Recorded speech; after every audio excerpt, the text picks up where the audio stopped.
And speaking of that, do you want to talk about the dimensional awareness? I do. Absolutely. I'm excited for that. Okay. So this is something that came to me a few years ago.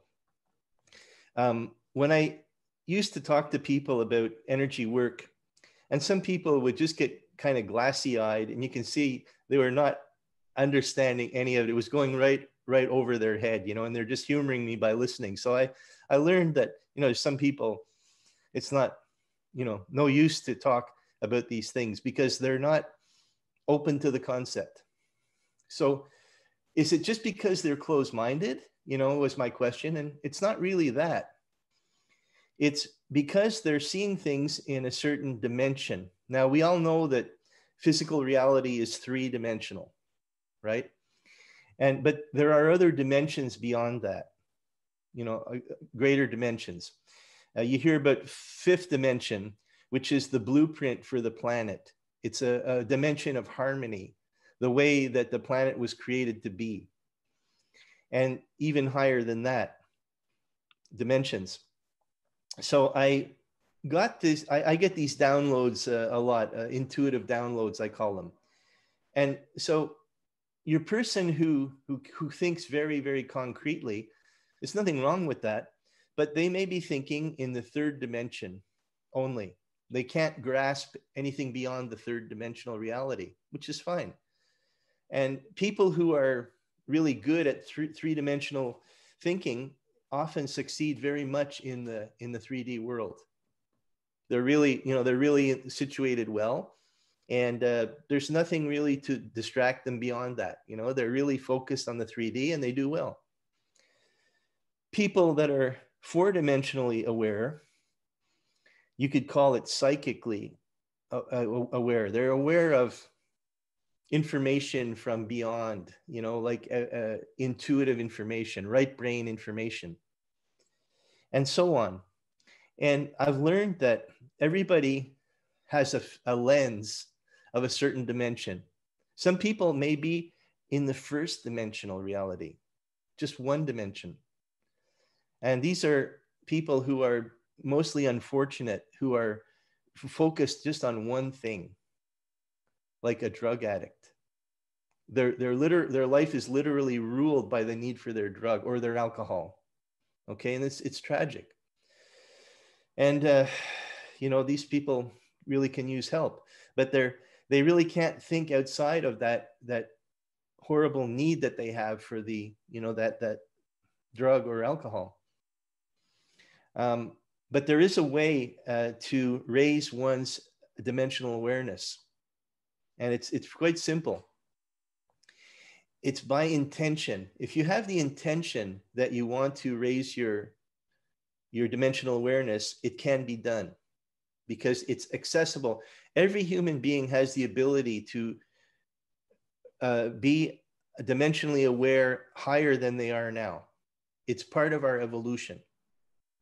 And I've learned a pretty fast track method of doing it. And it involves a little bit of energy healing, but it starts with intention. So yeah, we can do that. So if a person is in a certain dimension, we can identify what it is, find out if they're ready to move up, and then maybe they're not ready today, but it might be in a month or two that they're ready to do it. I don't understand the process of why they're not ready, but that's a little bit not necessary to figure out. But if they are ready, we can facilitate that.